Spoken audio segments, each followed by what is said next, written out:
Alright, so Daredevil Born Again Season 2 has wrapped up. I made a review on it not too long ago, but to basically sum up my thoughts there, I thought it was a pretty mixed bag overall, where I thought there was a lot of stuff that was really good and really worked, but at the same time, I also thought there was a lot of stuff that didn't really work, didn't really come together as well, was a bit clunky. I went into depth on all of that in that review, but it got me reflecting back on Season 1, which I remembered absolutely loving, as that first season was coming out. I remember thinking it was amazing. I had a great time with it. So I decided to go back and rewatch Season 1 of Born Again, okay? So I could decide for a fact which season I enjoyed more. Because though I enjoyed Season 2, I remembered being a lot more positive on Season 1. But now that I have revisited Season 1, I have both seasons fresh in my mind.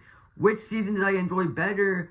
Well, I enjoyed Daredevil Born Again Season 1 significantly more than Season 2. But that being said, though this review will mainly be talking about why I enjoyed Season 1 more than Season 2, I do think there is some things that Season 2 did do better than Season 1 and vice versa, right? It's going to be a nuanced video, right? Because I don't think either season is perfect. I think both are flawed in their own ways, and I think they were both really good at different things. So just to start off, right, I think the writing was a lot better in Season 1. I think the story was a lot more cohesive, which isn't something you usually hear with Season 1 of Born Again, as that season was kind of just a Frankenstein's monster of two different creative visions, right? Two different creative teams putting those together. We got Season 1 of Born Again.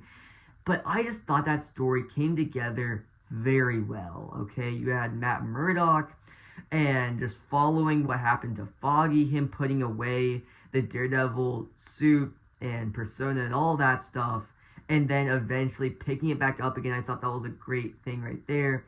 And then just his arc through the season. You have Fisk and what he's doing now, becoming mayor, and him kind of just going through that sort of world, right? That kind of like a fish out of water type thing, where he's getting more power, but he also has more hoops he has to jump through, and more things he has to do, right? So I thought that was pretty interesting. And also the characters that they introduce, like Heather, for example, I feel like is a lot better done in Season 1 than Season 2. Where Season 2, I think they were trying to do a lot of different things, and some things sort of fell through the cracks and were a bit underwritten. And I think the main example of that would be the character of Heather Glenn, right? Because in Season 1, they introduced her character, and I think it was done super well. Her and Matt have pretty good chemistry, It's really interesting to see how her and Matt interact, their relationship just unfold throughout the season, how they don't really work together, right, because of their differences. And I think it really works as a whole. And even her role of how she's naturally woven into the plot as being Wilson and Vanessa's therapist, I thought that was done super well, okay? And then, right, you obviously have the Muse attack, and then that leads her into Season 2. She ends up being on Fisk's team in his administration, but she has that PTSD from the Muse. So then Season 2 is exploring that PTSD. But I think that's one of the things that where the second season, right, where it's one creative team, right? So they have to create their own story and vision, but they also have to pick up some of the things from the old creative team and have to put them in there, since that was a part of the story, right? It still is a part of the story. I feel like Heather Glenn was one of the things that was that fell through the cracks in the second season and was a bit underwritten, was a bit poorly written. Honestly, I felt like a bit of it just came off very cheesy, tonally. It wasn't done very well, and it wasn't given enough focus to where by the time she ends up putting on the mask at the end of Season 2, there is zero weight to that moment. And there should be a lot of weight to that moment, right? Because you've seen this full transformation of this character to the point that she ends up putting on the mask of her former attacker. But there's no weight to that moment because it was poorly written, it was cheesy, it didn't come off right tonally, and they didn't give enough time to it, okay? It didn't work, all right? And so that's one thing I think season 1 did better than season 2 was the writing, specifically a character like Heather Glenn. Then you have the characters of something I think both seasons did very well, but kind of had different strengths with it, were the characters of Buck and Daniel, which were newly introduced in Born Again. And look, while I think season 1 wrote their characters a bit better, like I think they did a good job introducing them and making them belong within the story, specifically like Daniel, the way he's brought onto Fisk's team and what they do with him and BB, I think is done very well. And then you get to season 2, and they do a great job of really building out those characters, right? Where season 1 did a great job introducing them, season 2 did a great job on expanding upon those characters. But like I said, I think season 1 was written a lot better, to where I think their characters were a lot stronger, despite the fact that they were built out a lot more in that second season, okay? And then I just want to go even further. I want to go to the character of BB Yerk, which I think went on a very interesting transformation throughout the show, right? Where she was introduced with the BB reports. And I think everything she did there and the way she worked with Daniel to get scoops on what's happening within Fisk's administration was done a lot better in season 1, was written a lot better, right? Where in season 2, they did give you a bit more to chew on with her character, with her relationship with Daniel, right? You have the Mayor Kingpin videos and all that, her working with Fisk's administration in a pretty interesting way. But I think the Mayor Kingpin stuff really ran its course and got pretty old pretty fast, and by the end of the season, it was just like, whatever, you didn't really care about it, at least in my opinion. Okay, but in season 1, you know, the way I think her BB reports just gave New York City New York City itself in that season sort of became its own character, right? Because just those videos really getting on the ground and interacting with the people of the city, right, I think managed to build out the world a lot better, gave the world its own, like, sense of feel and atmosphere, right, sort of gave it its own personality, you know. But then I think a lot of that was stripped away in season 2, even though I get why they did that, right, with her now working on Fisk's administration. I just think that her character was utilized a lot better in season 1, even though, right, you have her uncle, right, which obviously Fisk killed in the Daredevil show, like the Netflix show and all that. And I think that was explored very well in season 1, you know, and sort of building out her character in season 1, right? You got a lot of that in season 2. I just think it was a lot better handled in season 1, okay? And so I've waited until a lot later to talk about Fisk and Matt, because that's where my thoughts on this get a lot more nuanced, right? Because I think Wilson Fisk was done very well in both seasons, but at the same time, I feel like they were doing two completely different things with the character in those seasons, right? Because I feel like in season 1, it's just getting you re-engaged with the character and sort of being a lot more grounded, right? Because the character of Fisk, at that point, you know, he's coming in as mayor, he's coming back into this city, trying to build back his relationship with Vanessa, so he's not going super crazy, killing people or any of that stuff. But then, by the time you get to the finale, and he does actually take that step by obviously just fucking crushing Gallo's skull, you know, crushing his head. That is an awesome moment, and there was a lot of weight to that moment because it had a great build-up, right? Where, you know, Wilson Fisk attains this new level of power within the city. Even at the end of episode 1 of season 1, you know, at the end of the pilot, he's standing up there on the top of the city, on the rooftop, looking down. Because that's at the point he's at.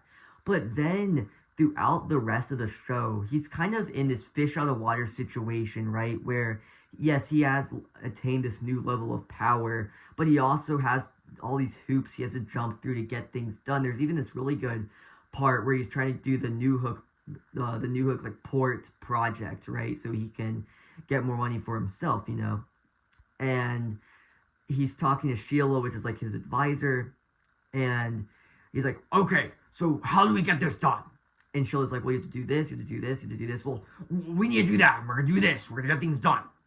And he's like, I want this done now. And then Sheila's like, no, but there's this whole process we have to go through to do all these different things. And you can tell he wants to get things done, right? And he knows what he can do with his new position of power, but he also has to combat all the other things that come with being mayor. Like, there's a really nice scene of him, like, going, like, his activities as mayor. He goes to this school, and he's sitting there as this group of elementary schoolers or whatever sing to him, and it's awesome. It's a great sequence. It's amazing. Okay, it's one of my favorite sequences in the entire show. I think it's hilarious.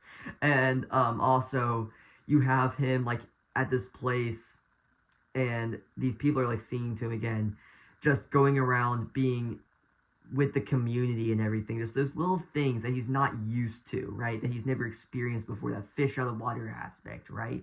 And just seeing him sort of traverse the world of politics, right? And even beyond that, being with the community and his mayoral duties, just like being with the upper class in politics in New York City, in the MCU, where it's him and Vanessa, like going to these parties or whatever to try to gather funding for this project and like different things like that, just to see the way he interacts with these people. You know, it's very interesting. It's very, very well done. So I thought all of that was done very well in season 1. But at the same time, in season 2, you do get a lot more of that classic Kingpin, right? Where he is a lot more violent. You can feel in season 1, he's kind of holding himself back because he kind of has to. You know, he's getting settled into the role of mayor. And so he finally just, that powder keg explodes. He crushes that guy's head. And yeah, in season 1, that had a lot of weight. It was awesome. In season 2, he's much more of the classic Kingpin. You know, he's not really hiding how evil he is. You know, he is a lot more violent.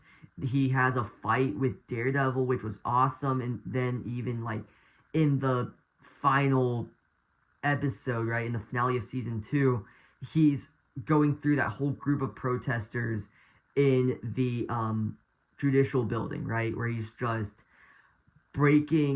he's fucking like snapping guys in half, crushing their heads, like shit like that. It's an awesome sequence. He gets very bloody. He's throwing guys off of like stairs and shit. It's such a cool sequence. You know, he's just going off, and I feel like his character is a lot less grounded in season 2. You know, a lot more of that classic Kingpin, and I even say a bit cartoonish in some aspects, where it's like, you know, he's in the courtroom. He breaks out of the courtroom to confront the protesters and just beat the shit out of them. And he opens the door and he's like, boo! And then just punches him, right? And that's where it starts, right? Just a bit more cartoonish, you know? It feels very different than the way it did in season 1. But at the same time, you also get to see a much more vulnerable side to Wilson Fisk, right? Where Vanessa ends up dying, and those parts really show off how great the performance is, and that Vincent D'Onofrio gives, right? Where he's able to take away Wilson's gruffness, right? And make him very vulnerable, right? The season 2 is probably the most vulnerable we've ever seen the character, you know? And we see him at all these different points emotionally, and it's done so well. That's my favorite part of season 2, though I think season 2 is heavily flawed. I think a lot of it was sort of poorly written and a bit clumsy. I think that's one aspect that was done incredibly well, and really just even pushes my thoughts forward that Vincent D'Onofrio is one of the best castings in the entire Marvel universe, okay? And so that's something I think both seasons did very well. And then moving into Matt Murdock / Daredevil, right? Where I think, again, both seasons did very well. But actually, scratch that. I think season 1 handled Matt Murdock way better than season 2. But at the same time, I can play devil's advocate here. I can be nuanced. Um, there's a reason why they couldn't do as much with Matt in season 2, because obviously he's in hiding. So then by the time he does show back up in the finale, and even like the episode before the finale, like it's an 8-episode season, so episode 7 of season 2, right? He comes in, he's like, Matt Murdock, for your defense, your honors, and it's just an aura. It's so cool. And then him in the finale, him in that courtroom revealing that he is Daredevil is such an awesome sequence, right? It's sort of see him in the courtroom again. But in season 1, Matt Murdock goes on such an amazing arc, right? And I really think proves why this show happened, right? Because, they really proved that there's still stuff we can do with these characters, still things we can explore. And I think they proved that brilliantly with Matt, right? Where he ends up, after the first episode, after the death of Foggy and almost killing Bullseye by throwing him off the building, he packs it up, right? He leaves the suit behind. He even falls out of his faith, which is such a big aspect of his character. So it's a really powerful moment to see him at that place, both with the mantle of Daredevil, but also within his faith, But then, by the time he puts back on the suit, it's like he goes on this tremendous arc, right? With Matt. Where he finally decides to put it back on this big moment, And even the way his character engages with Faith, and then by the time in season 2, he does actually manage to bring himself to go back into a church. It's that big moment, and you can really feel that because both seasons do very well writing that part of his character. But I do think season 1 did a much better job with Matt Murdock, because just seeing him in the courtroom is so, so nice, right? And it's something I missed. I didn't even realize how much I missed it in season 2. It wasn't until I rewatched season 1 that I realized, oh my gosh, this is what it was missing. I missed this so much. Where it's like the case with Hector Ayala, right? He's in the courtroom, and it is amazing to see, right? I think that is season 1 of Born Again at its best, when you do have those courtroom sequences, right? And then, he puts back on the suit, and the action is stellar, and he goes on a very tremendous arc, okay? And going beyond that, right, I just want to talk about the action, which I actually think is something that season 2 did a bit better than season 1, where I thought that, the action in season 1, even though it was really cool, like that whole action sequence in the first episode with Bullseye was spectacular, great way to start off the series. I think that some of the CGI was a bit spotty, the action, there wasn't a whole lot of it, But then season 2, the action is on another fucking level. There's so many cool sequences, you have Daredevil and Jessica Jones, you have Daredevil and the Swordsman, you have Daredevil versus Kingpin, just like all these really cool action sequences, it's awesome. It's so cool.